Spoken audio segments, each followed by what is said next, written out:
নমস্কার বন্ধুরা, আজকের গল্প ভারতের লোককথা থেকে চোরের ফ্যাসাদ। কি ঘুটঘুটে অন্ধকার রে বাবা, নিজের হাত পা ঠাওর হয় না। জিনিসপত্র, সোনা দানা, টাকা পয়সা দেখবে কি করে?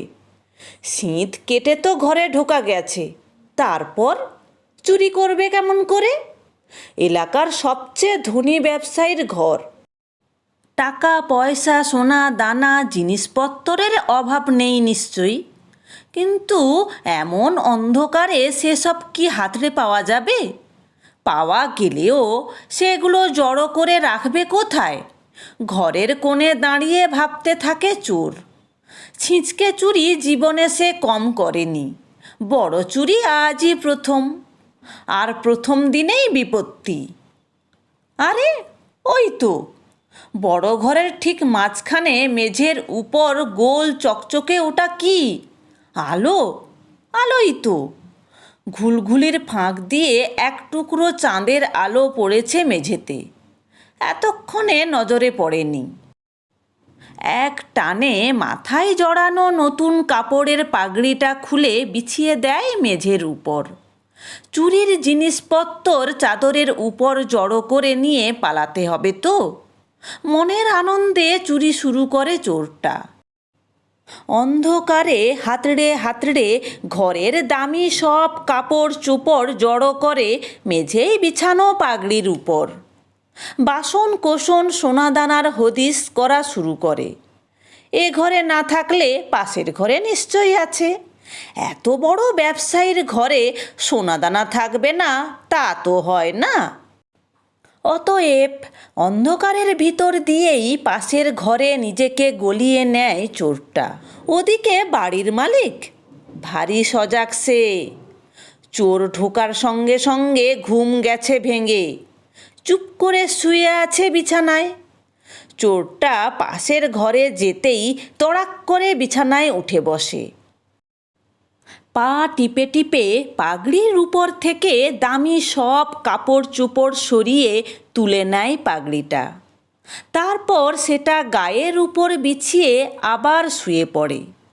চোর টের পায় না কিছুই। পাশের ঘরে দামি সব থালা বাসন একে একে এনে এনে জড়ো করে সেই জায়গায় যেখানে সে বিছিয়ে রেখেছে পাগড়ি।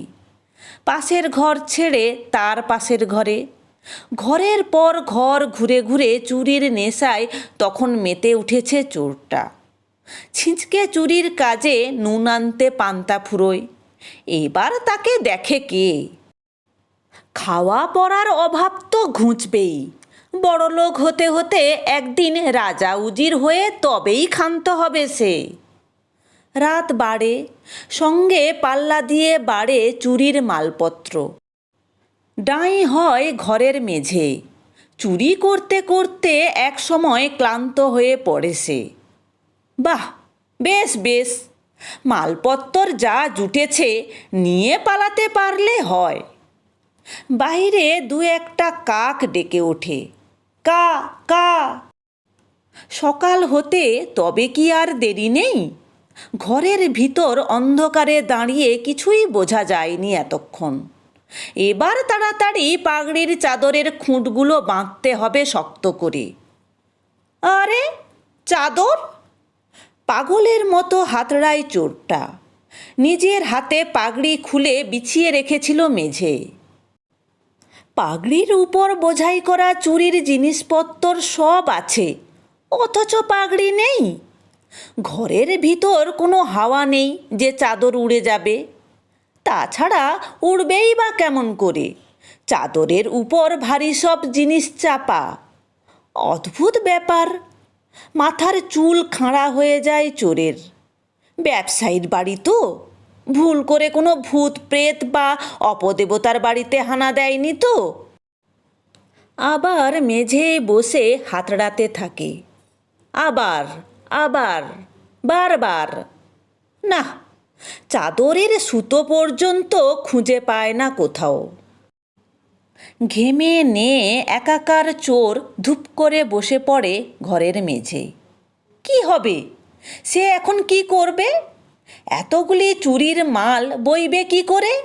হায় হায়, সারা রাতের পরিশ্রম এমন বিফলে যাবে জানলে বড়লোকের বাড়ি চুরি করতে আসতো না, ছিঁচকে চোর হয়েই কাটিয়ে দিত সারাটা জীবন।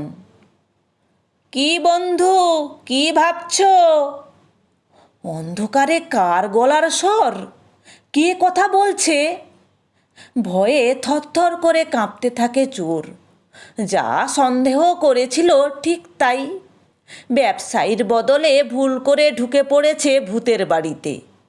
এখন যদি ঘাড় মোটকে দেয়, কি হবে উপায়?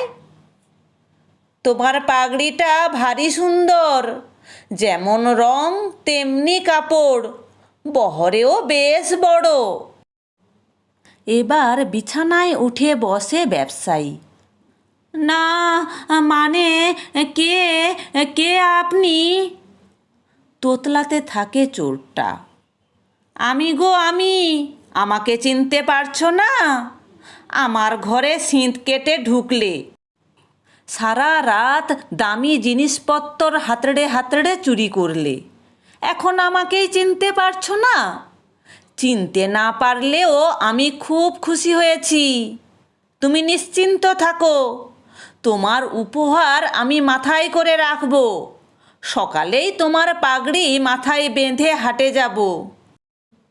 কিন্তু এতক্ষণে বুঝতে পারে ব্যবসায়ী তাকে কি বোকাই না বানিয়েছে। এতক্ষণে সে হাতড়ে হাতড়ে খালি মেঝের উপর জড়ো করেছে চুরির জিনিসপত্র। নিজের বোকামিতে নিজের মাথা ঠুকতে ইচ্ছে করে চোরের। ঘরের আলো ততক্ষণে একটু ফর্সা হয়ে উঠেছে। সেই আলোয় স্পষ্ট দেখতে পায় ব্যবসায়ী ধীরে ধীরে এগিয়ে আসছে তার দিকে। এখনই যদি জাপটে ধরে গাঁয়ের লোক জড়ো করে, তবে আর রক্ষে থাকবে না। আমার ভারী অন্যায় হয়ে গেছে হুজুর, আমাকে মাফ করুন। না না, অন্যায় হবে কেন? চোরের কাজ চোর করেছে, গেরস্তের কাজ গেরস্ত করবে। তুমি বাড়ি যাও, বরং আর একদিন এসো। বলেই সদর দরজা হাট করে মেলে ধরে ব্যবসায়ী। লোকটা সত্যিই যেতে বলছে তো? চোরকে হাতের কাছে পেয়ে ছেড়ে দেওয়ার মতো এমন ভদ্র গেরস্ত জন্মেও দেখেনি। আবার বলে কি না আর একদিন এসো। ভয়ে কাঠ হয়ে দাঁড়িয়ে থাকে চোরটা। আহা, পালাও তাড়াতাড়ি, সকাল হতে চলল। এক্ষুনি গাঁয়ের লোক জেগে উঠবে।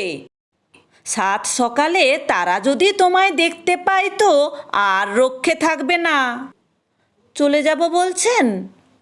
যেন নিজের মনে নিজেকেই জিজ্ঞেস করে চোরটা। যাবে বই কি, তবে হ্যাঁ, আমার জন্যে পাগড়ি এনেছো জানতে পারলে তোমার দিদি মনে দুঃখ পাবে।